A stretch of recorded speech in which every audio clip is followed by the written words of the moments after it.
সারাদিন রাত কাজ করলেও সংসারের কাজ যেন শেষই হতে চায় না। একটা একটা করে সারাদিন যে কত ধরনের কাজ করতে হয় সেটার কোনো হিসাবই থাকে না একটা মেয়ের। তবে দেখেন দিন শেষে সবাই আমরা একসাথে। আজকে সারাদিন কি কি করলাম সেই ছোট্ট ছোট্ট কিছু ক্লিপ শেয়ার করবো আপনাদের সাথে এই ভিডিওতে।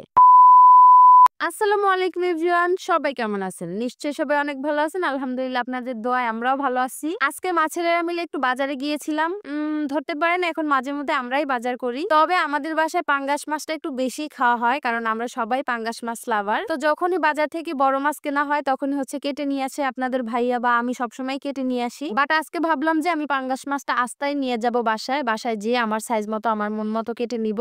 আর হচ্ছে পাঙ্গাস মাছ এমনিতেই প্রচুর পরিমাণে ময়লা থাকে, এটা সুন্দর করে পরিষ্কার করে তারপর রান্না করতে হয়। বাজার থেকে মাছ কেটে নিয়ে আসলে সেটা পরিষ্কার করতে ঝামেলা হয়, পরিষ্কার করাই যায় না বলতে গেলে। পরিষ্কার করতে গেলেও মাছটা হচ্ছে ভেঙে যায়। তো এভাবে যদি আস্তা মাছটা নিয়ে আসা হয় তাহলে কিন্তু ঘষা মাজা করে একদম সাদা ফকফকা করে ফেলা যায়। তো যাই হোক, আমার মাথায় বুদ্ধি আসলো যে আজকে মাছটা কেটে না নিয়ে আমি আস্তায় নিয়ে যাব। তো যেই বলা সেই কাজ, আমি মাছটা আস্তায় নিয়ে আসলাম। আমি মাছওয়ালাকে বলছিলাম শুধুমাত্র আমাকে কাটাগুলো ফালাই দেন আর হচ্ছে মাথাটা আলাদা করে দেন কেটে। তো দোকানদার আমাকে সেটাই করে দিল। এরপর বাসায় এনে আমি হচ্ছে গুনার জালি দিয়ে ঘষে ঘষে একদম সাদা পরিষ্কার করে নিলাম। দেখতেই পাচ্ছেন কতটা সাদা হয়েছে মাছগুলা। আর এই মাছটা পরিষ্কার করার জন্য কিন্তু এক পদের পাতা আছে, আমাদের বরিশালের ভাষায় এটাকে বহই পাতা বলে, ডুমুর পাতাও বলে অনেকে। ওই পাতাটা দিয়ে কিন্তু খুব সুন্দর করে মাছ পরিষ্কার করা যায়। আমার বাসার পাশেই আছে, বাট আমি আনতে পারি না তখন, এজন্য আমি হচ্ছে গুনার জালি দিয়েই করে নিছি। তো যাই হোক, আমার কিন্তু মাছগুলো একদম কোটা বাসা পরিষ্কার করা কমপ্লিট হয়ে গেছে। আমি কিছু ডিম আনছিলাম, সেটা হচ্ছে এখন ঢেলে নিব একটা ঝুড়ির মধ্যে। আচ্ছা, আপনারা আমাকে বলেন তো ডিমের সাইজ আস্তে আস্তে এত ছোট হচ্ছে কেন? ডিমের দাম কিন্তু বাড়তেছে কিন্তু ডিমের সাইজ ছোট হইতেছে। ডিম কিনতে গেলে মেজাজটা এত পরিমাণে খারাপ হয়ে যায় এত ছোট ছোট ডিম দেখলে,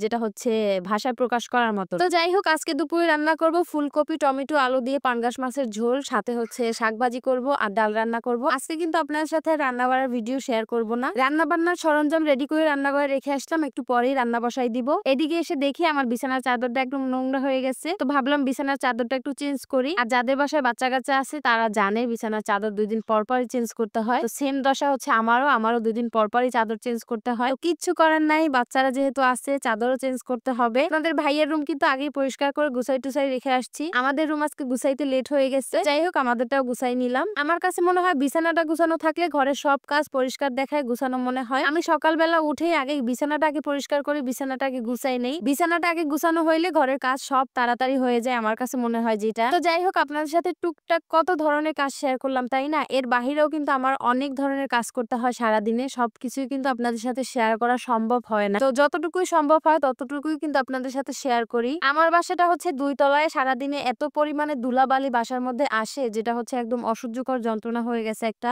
প্রত্যেকদিন কিন্তু এত ঘষা মাজা করারও সময় হয় না আমার। তো যতটুকুই সম্ভব হয় ততটুকুই করি। মানে এত পরিমাণে ধুলাবালি আসে, আমার গাছের পাতা পর্যন্ত একদম ধুলায় ভর্তি হয়ে যায়। আর এখন তো আরো শীতকাল, দিন ছোট, কখন যে সময় শেষ হয়ে যায় টেরই পাওয়া যায় না। আর এই যে আমার বড় ছেলের কাণ্ড কারখানা, তার ম্যাডামে হচ্ছে প্রাইভেট পড়ায় যাওয়ার পরে সে কখনোই পেন্সিল বা রাবার বা কাটার বা হচ্ছে খাতা কলম বলেন কোনোটাই হচ্ছে গুছাই রাখে না, সব এরকম এলোমেলো রেখে দেয়। প্রত্যেক দিন আমাকেই এইভাবে গুছাই রাখতে হয়। আগে হচ্ছে 1000 বার বললেও তার মনে থাকে না, মাঝে মধ্যে গুছাই রাখে, মাঝে মধ্যে তার মনেই থাকে না নাকি। তো যাই হোক, আস্তে আস্তে শিখে যাবে। তবে আমার ছেলে দুইটা কিন্তু অনেক কাজের, মাশাআল্লাহ অনেক ভালো। তো যাই হোক, এদিকে ওদেরকে একদম সকাল সকাল গোসল করাই দিছি। আর বাচ্চাদের শীতের দিনে একটু তাড়াতাড়ি গোসল করানো ভালো। এটা কিন্তু বড়দের ক্ষেত্রেও দেখবেন সকাল সকাল গোসল করলে কিন্তু শরীরটাও ভালো লাগে। তো যাই হোক, আজকের ভিডিও এই পর্যন্তই। অনেক কিছু আপনাদের সাথে শেয়ার করলাম। ভালো লাগলে অবশ্যই কিন্তু লাইক কমেন্ট শেয়ার করতে ভুলবেন না। আপনাদের সাথে দেখা হয়ে যাবে আবার নতুন কোন একটা ভিডিওতে। সবাই ভালো থাকবেন, সুস্থ থাকবেন, সবাই আমাদের জন্য দোয়া করবেন। সবাইকে আল্লাহ হাফেজ, আসসালামু আলাইকুম।